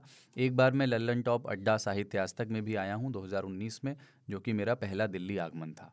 बाकी मैं 3 ताल के 115वें एपिसोड से जुड़ा हूँ, जिसमें फूड एक्सपेरिमेंट पर चर्चा हुई थी। लेकिन 3 ताल सुनने की वजह कुलदीप जी के शानदार इंट्रो से हुई, जिसमें आप दिन और रात के लंबे और छोटे होने पर चर्चा कर रहे थे। चर्चा शुरू ही काफ़ी गहरी बातों से हुई, जिसने मेरा रस रंजन कर दिया। फिर क्या था, कारवां चलता गया। अब तक 20 से ज़्यादा एपिसोड सुन चुका हूँ। भाग्यवश तबीयत भी ख़राब हो गई थी, तो पूरा दिन बेड पर पड़े पड़े 3 ताल सुनता रहा। बाकी अब पूरी तरह स्वस्थ हूँ, तो सुनने की रफ्तार थोड़ी कम है। भाग्यवश तबीयत खराब होना बहुत बेहतर है। हाँ, लौकिक है ये। बाबा का वो अवधी लहजा बहुत मनमोहक है। पूरा गांव याद आई जात है हमका। हमरे गांव में याक बाबा हते बिल्कुल 2 कापी बाबा। लेकिन पाणिनि बाबा का ह्यूमर सबसे अलग है, जो अपनी बात लयबद्ध होकर बहुत गहराई के साथ हर एक मुद्दे पर बहुत अच्छा और ज़रूरी विश्लेषण करने की उनकी कला है, वो अद्भुत है। ताऊ तो अद्भुत हैं ही। मैंने पहला एपिसोड सुना, उसमें आप टीआरपी और मरकही पुलिस पर बहुत बोले थे, बहुत सुंदर था। ताऊ के 1 लाइनर्स भी कमाल हैं। जब सरदार बता रहे थे कि नूपुर शर्मा ऑनलाइन सबसे ज़्यादा सर्च की गई, तो ताऊ धीरे से बोले वो तो ऑफलाइन भी सबसे ज़्यादा सर्च की गई। ये सुनते हुए मैं लाइब्रेरी में बैठा था। कसम से इतनी तेज़ हंसी निकली कि लाइब्रेरी के बच्चे सब मुझे घूरने लगे। लाइब्रेरी कोई कहता तुमको रायबरेली सुनाता है। फिर क्या था, सबको हमने उसको हमेशा के लिए इन्फेक्ट कर दिया। ये तो लाइब्रेरी ही बोलता है। फिर क्या था, सबको लिंक शेयर किया 3 ताल का, जो बच्चे को। ये काम सही किए। कल रात उल्टी साफ करने का दर्द एपिसोड नंबर 97 सुन रहा था। उसमें बाबा ने जो बारात का बिंब दिखाया था, कसम से अब तक का सबसे चौचक एपिसोड रहा है। मज़ा ही आ गया। बस को गैस चैम्बर बनाना और फिर जर्मनी वाले से तुलना करना। मैं और मेरी मम्मी जी ये सुन रहे थे। हम दोनों बेड पर लोट लोट के हंस रहे थे। मेरी माता जी काफ़ी दिन बाद इतना प्रफुल्लित हुई होंगी। आप लोगों की बातों में ज्ञान के साथ साथ जो अपनापन लगता है, वो अद्भुत है। आप लोग ऐसे ही सामाजिक मुद्दों पर गहरी बातें करते रहिए। आप तीनों को सादर प्रणाम। हिंदी लिखने में कोई त्रुटि हुई हो तो क्षमा करें। आप लोगों की हिंदी बहुत शानदार है। मैं 3 ताल व्हाट्सएप ग्रुप का भी सदस्य हूं और ग्रुप के 3 तालियों से अनुरोध है कि ग्रुप में कृपया 3 ताल से जुड़े मुद्दों पर ही बात करें और ज़रूरी चीज़ें ही बहुत भेजें। सही, ये बात सही। अच्छा किया इन्होंने कह दिया, हाँ, क्योंकि हम रिमाइंड करते रहते हैं बीच बीच में। तो ये गौरव अवस्थी, गांव अहेवा, सिधौली तहसील, सीतापुर, उत्तर प्रदेश। जय हो गुरु गौरव भाई। मजा आ गल हर पाती सुन के। और जौन बाबा तुम आपके गाँव में हैं, ऐसे बाबा हियाँ हैं, कबो सीतापुर आए तो मिलब जरूर। हाँ, सीतापुर सुल्तानपुर ज़्यादा दूर नहीं है। ये कहती जाको तो सीतापुर लखनऊ से निकल के। सीतापुर और रामपुर में बहुत डिस्टेंस। हाँ, रामपुर सीतापुर ये अलग अलग दिशाओं में है। आखिरी चिट्ठी आज की, अतुल तिवारी की, गोरखपुर से। शायद चिट्ठी लिखता नहीं, पर बराहे करम पिछला एपिसोड की मजबूर हुआ, क्योंकि पिछली चिट्ठी में मैंने घुटना छू प्रणाम किया था। दौरे 3 ताल प्रोग्रेसिव है, इसलिए इस बार थोड़ा ऊपर छूकर प्रणाम करता हूँ। पहली चिट्ठी 99 एपिसोड में भेजी थी। 3 ताल का बखान कर चुका हूँ, दोबारा नहीं करूँगा। बस ये जान लीजिए कि सुंदर तस्वीर देखने के बाद, स्वादिष्ट पकवान खाने के बाद, अच्छा सिनेमा देखने के बाद, कोई अच्छा लेख पढ़ने के बाद या कोई मनहर गीत सुनने के बाद किसी को बताने की जो उत्कंठा होती है, वही है 3 ताल। इसी उत्कंठा के उत्कर्ष में मैंने सोचा कि मम्मी को भी एक एपिसोड सुना दिया जाए। फिर सोचा ऐसा कौन सा एपिसोड है जिससे मम्मी आसानी से रिलेट करेंगी। मैंने उन्हें भक्त चरण दास वाला एपिसोड सुनाया जिसमें लालू ने उन्हें भक्त चोनहर कह दिया था। मैं अपना कहूँ तो इसलिए सुनता हूँ क्योंकि मैं जवान ही इस लालसा के साथ हुआ कि बाबा की तरह बकैती कर सकूं और किसी बकैतों की महफिल में जाऊं तो ताऊ की तरह एक शब्द से सबको धराशायी कर सकूं, महीन काटूं, रेजर बारीक। सरदार मुझे माफ़ करें, मैंने उनसे कहा था कि उनकी हंसी खिसिर खिसिर वाली है। दरअसल उनकी मिसिर है तो खिसिर है। हाँ, दरअसल उनकी हंसी रसरी खींच के स्टार्ट करने वाले टम्पू की तरह है। ये बहुत सही खींच के ले आया भाई। अच्छा बाबा, आपको कुछ वाक्य याद दिलाने थे, आपके ही हैं। मसलन कुकुर बिटेसी, चैतन्य महाप्रभु का कत्ल हो गया और मरे हाथी के पास भी दांत तो होते ही हैं, सो मेरे पास भी 6-7 किलो रंग हैं। आखिरी वाला इसलिए याद दिलाया क्योंकि फगुआ आने वाला है। तेरे की कपि स्कंद पुराण साझा करने की इच्छा है। आओ तुम्हारे लिए एक लुंगी हम धरे हैं। बाकी ऊपर वाले शब्द इसलिए याद दिलाए कि लंठ लड़के सीखें कि कैसे किसी भी वाक्य को एक शब्द में बरता जाता है। बहरहाल मैं आपके एक शब्द के 3 पर्यायवाची बोलने का कायल हूँ। इन सब के साथ एक निजी प्रश्न भी है, वो ये कि मसाला दाबे हुए ब्रश कैसे किया जा सकता है। अब ताऊ पे आते हैं। अगर मैं ये कह दूं कि होम्योपैथी विरोध वाला मामला पुराना हो गया तो ये आपकी जिम्मेदारी है कि आप मुझे गलत साबित करें।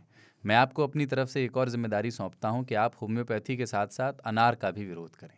होम्योपैथी की तरह ही अनार खाने की सलाह देने वाले भी समाज के दुश्मन हैं। भला कोई अनार कैसे खा सकता है। अब कुछ एपिसोड्स की तत्व मीमांसा शुरू करता हूँ। चिट्ठी लंबी हो रही है तो अपने को क्या लोड। 3 ताल कौन सा लघु उत्तरीय प्रश्न है। बीते एपिसोड में राजनीति पर चर्चा हुई थी। आप लोगों ने झूठ ही इतना वक्त ज़ाया किया। राजनीति पर मेरी दादी एक बहुत ईमानदार वाक्य बोलती थी। वो कहती थी कि तुम सब लोग नखादा हो, कुछ करते नहीं। देखो सब अपने लइकन बच्चन खातिर मेहनत कर रहे, नेतवे भी इसीलिए ना वोट में खड़े हैं। गए एपिसोड में नींद पर चर्चा हुई थी, इस पर भी एक किस्सा सुन लीजिए। हुआ यूँ कि आज के 8 साल पहले मैंने दिल्ली जाने के लिए लखनऊ से गोमती पकड़ी। उत्तर प्रदेश के बाहर जो लोग रहते हैं, बता दूं कि ये गोमती एक्सप्रेस की बात कर रहे हैं। हाँ। तो हमारे यहाँ ना कभी भी ट्रेन के आगे एक्सप्रेस नहीं लगाते हैं, वो सिर्फ गोमती से आते हैं। गोमती 2 हैं, फरक्का गंगा से। गोमती है गोमती। हाँ, फरक्का से जा गंगा रहे हैं, गोमती- नौचंदी से जा रहे हैं। गंगा गोमती इलाहाबाद से लखनऊ आती है, गंगा से गोमती तक, और एक गोमती एक्सप्रेस है जो कि लखनऊ से दिल्ली आती है। हाँ, तो दिल्ली जाने के लिए लखनऊ से गोमती पकड़ी। गोमती उन्नाव के आगे फफूंद स्टेशन पर ख़राब हो गई। मैंने खिड़की से देखा कि ट्रेन रुकी है। मैंने देखा और फिर सो गया। लकड़ी की पटिया वाली सीट थी जिस पर 3 लोग बैठे थे और चौथे बैठार्थी थे। फफूंद बहुत सही जगह है। लकड़ी की पटिया वाली सीट थी जिस पर 3 बैठे थे और चौथे बैठार्थी थे। ट्रेन 6 घंटे ख़राब रही और मैं सोता रहा। ट्रेन के बहुत देर न चलने पर मैंने आसपास वालों से पूछा कि क्या हुआ। ये सुनते ही बैठार्थी जी झल्ला के बोले, अबे तुमको क्या मतलब, तुम तो सुबह से जागे ही नहीं हो। देर तक सोने के कारण घर वाले मुझे बचपन से टोकते रहे। आज भी जब टोकते हैं तो यही कहता हूँ कि देखो ग्लोबल वार्मिंग बढ़ रही है, दुनिया गर्म हो रही है, इसलिए एक दिन सबको रात में काम करना पड़ेगा। मैं उसी की प्रैक्टिस कर रहा हूँ, आप लोग भी ट्राई करें। एक एपिसोड में बंदर की बात हुई थी। यहाँ बता दूँ कि जहाँ मैं काम करता हूँ वहाँ गए 15 दिन से गुलाटी जी भोजन उपलब्ध कराने लगे हैं। सरदार ने कुछ दिन पहले स्पॉटिफाई रैप्ड सार्वजनिक करने की इल्तिजा की थी। मैं इसलिए नहीं कर पाया क्योंकि स्पॉटिफाई ने दिखाया ही नहीं, शायद इसलिए क्योंकि मैंने 3 ताल के अलावा स्पॉटिफाई पे आज तक कुछ सुना ही नहीं। वर्ष 2022 का हासिल शब्द मेरे लिए लकड़ मांडू है, जो कि मेरे राजस्थानी कलीग द्वारा प्राप्त हुआ है। उनके यहाँ काठ मांडू को यही कहते हैं, काठ को लकड़ मांडू। बहरहाल मैंने पिछली चिट्ठी में बताया कि हमारे यहाँ एक कवि आते हैं जो कहते थे कि हम कवि नहीं हैं, हम तो कविता को धौंकनी देते हैं। बता दूं कि हमारे यहाँ एक कवि और आते हैं, वे हर शब्द के आगे त्व लगा देते हैं, जैसे फैज़ के आगे फैज़त्व। सोचता हूँ उन्हें 3 ताल सुनाऊं। उन्हीं की भाषा में नितिन भाई की चिट्ठी का जवाब देना चाहता हूँ, जिन्होंने कहा था कि कुलदीप में एक एंकर है। तो भाई सुन लो, कुलदीप के अंदर एंकरत्व है, ताऊ के अंदर बांदरत्व और बबुआ में लंठत्व। अच्छा, लिखते लिखते याद आया कि जयसिंह जी ने एक चिट्ठी भेजी थी जिसे सुनकर लगा कि उन्होंने क्वांटम भौतिकी का सांगोपांग अध्ययन किया है। उस चिट्ठी के जवाब में फिराक गोरखपुरी का एक शेर अर्ज करना चाहूँगा। यारों बाहम गूंथे हुए हैं कायनात के बिखरे टुकड़े, एक फूल को जुम्बिश दोगे तो एक तारा कांप उठेगा। खैर, ये विडंबना का दौर है। कांग्रेस मस्ट डाई कहने वाले बाबा योगेंद्र कांग्रेस को संजीवनी दे रहे हैं और रंग रूप आकार और रंग रूप आकार कौशल से हलवाई लगने वाले बाबा पत्रकारिता कर रहे हैं। करते रहे कौशल से तो बिल्कुल। हाँ, करते रहे हमको क्या चचा कौशलत गालिब। तो है ही। हाँ, करते रहे हमको क्या चचा गालिब कह ही गए हैं, रात दिन गर्दिश में है सात आसमां, हो रहेगा कुछ न कुछ घबराएं क्या। अंत में रजनीश की भाषा उधार लेकर तीन ताल का सार संक्षेपण करूं तो, baby my whole work is to confuse you. जय हो अतुल तिवारी, गोरखपुर। अतुल तिवारी लग रहा है इस पत्र में कि जैसे कभी कभी क्या होता है ना कि अमुक मंत्री से सदन में एन्ने केन्ने के तमाम सारे राजनीतिक सांसद प्रश्न पूछते हैं और 5 से 10 मिनट में मंत्री महोदय को 22 प्रश्नों का उत्तर देना होता है। वैसा ही किया इन्होंने कई एपिसोड, कई कहानियां, कई साझेदारियां, कई व्यक्तिगत, सार्वजनिक, सब तरह की चीजें जो है एक निपटा दी है। जो हम फैलाते हैं उन्होंने समेटा। ये घुटने के ऊपर जो पैर तुम छू रहे हो सब समझ में आ रहा है मुझे। बढ़िया चिट्ठी। तो और चिट्ठियां भी आपको लिखनी है इस बार। दरवाजा खोलने पर आपने जब दरवाजे पे कह दूं कि हमने शुरुआत आज दरवाजे से की थी, डोर से जी, और फिर हमने डोर को सुलझाने की कोशिश की और सिरा मिला नहीं। वैसे कोई बहुत सुंदर क्यूट डोर हो तो उसको अडोरेबल कह सकते हैं ना। और उस पर अगर कोई फिल्म बनाई जाए तो जिसके यहाँ डोर है उसको क्या कहते हैं? अडोर गोपालकृष्ण। जिसके पास डोर है उसको क्या कहते हैं? Doraemon. I'm trying. Almost there. आप आ जाएंगे। किसी ने बोला कि जाएगा। कुलदीप जब शुरू करते हैं तो बहुत गहराई से शुरू करते हैं। एक्चुअली कुलदीप बहुत ऊंचाई से शुरू करते हैं, गहराई तो फिर हम देते हैं। 1 लेवल, 2 लेवल, 3 लेवल, बहुत नीचे जाएगा। तो चिट्ठी लिखें, आपने दरवाजा खोला और क्या देखा, उसके तजुर्बों पर। इमरजेंसी एग्जिट खोल दिया हो कभी, उस पर भी जो बताने लायक हो वह भेजिएगा। और ट्रेन में भी इमरजेंसी डोर होता है जिससे कई बार बच्चे आदान प्रदान किए जाते हैं, जिससे सूटकेस और बच्चों को आना जाना, उसके बारे में भी लिख सकते हैं। और लेकिन दरवाजा खोल के जो उधर निकले ना, उसको सिर्फ आप मान लो प्रेम भाई नाम है उनका, उन्होंने दरवाजा खोला, आपने उसे देखा और आप पूछिए प्रेम भाई आप यहाँ। सबसे अच्छा होता है। और भारत जोड़ो यात्रा पर, राहुल गांधी पर भारत जोड़ो यात्रा पर जो बातें हुई उसमें आप कुछ जोड़ना चाहें तो वो लिखिए। और यात्रा में नहीं, मतलब कथा में, बातचीत में। हाँ, और जो भोजन की सामाजिक हायरार्की है उस पर जो हमने बात, कौन किस पायदान पे खड़ा है इससे उसका भोजन तय होता है। हाँ, तो उस पे आप लिखिए। रॉयल जालसाज पर भी आप चिट्ठियाँ लिखिए। और चिट्ठियों पर भी अगर प्रति चिट्ठियाँ लिखनी हो, मुझे सबसे ज़्यादा मज़ा ये आता है जब चिट्ठियों में दूसरी चिट्ठियों का जिक्र होता है। जैसे अतुल तिवारी ने जवाब दिया है ब्रूस वेन का। हाँ, तो और केवल यही नहीं, देखिए हिंदी पट्टी में खास तौर पे और नॉन हिंदी पट्टी में भी जो मिडिल क्लास है उनके बीच, खास करके हमारे बचपने में, हवाई जहाज़ के बाद कौतूहल की दूसरी सबसे बड़ी चीज़ जो है वो 5 स्टार होता था। यार लखनऊ में एक भी 5 स्टार नहीं है, तुमको पता है दिल्ली में 3 है केवल। चबा के बच्चे बताते थे। और 5 स्टार बारे में बातें होती तो बचपन में बताया जाता था कि उसमें पार्टी करने के बाद में पानी नहीं होता है, उसमें मशीन से साफ हो जाता है, ये होता है वो, दुनिया जहान की कहानियाँ, किंवदंतियाँ। तो 5 स्टार एक कौतूहल रहा है। हिंदी पट्टी में या बाकी जगहों पे भी एक फ्लॉन्टिंग की आदत होती है। जब आदमी 1-2 बार शुरुआत में 5 स्टार में घुसता है तो आके बताता जरूर है, नहीं कल हम नहीं आ पाए। वो पूछ नहीं रहा कि क्यों नहीं आए, कहीं कल आ नहीं पाए क्योंकि कल चले गए थे उधर वो ना मेरिडियन 5 स्टार, वहाँ चले गए थे, कार्यक्रम था, बुलाए थे, हमने कहा चलो चलते हैं। यार बड़ी महंगी चाय है, 732 रुपये की चाय तय है, गजब है। फिर हम कहे चाय अकेले तो पिए ही नहीं, पनीर पकौड़ा भी मंगाए 1400 रुपये का। तो इस तरह की कथाएं आप अभी लोगों इस के पे- पास होंगी जरूर। तो ये जालसाज ही नहीं, 5 सितारा में आपने क्या देखा, क्या झेला, क्या महसूस हुआ। और चिट्ठियाँ आपको भेजनी है radio@aajtak.com पर, या फिर आप व्हाट्सएप कर सकते हैं 9953323303 पर। आप वॉइस नोट भी भेज सकते हैं, बहुत समय से वॉइस नोट नहीं आया है, तो वो व्हाट्सएप आप हमें कर सकते हैं। अगला एपिसोड 120वां एपिसोड होगा। तब तक के लिए वाह। जय हो। जय हो। जय हो, जय हो, जय हो, जय हो।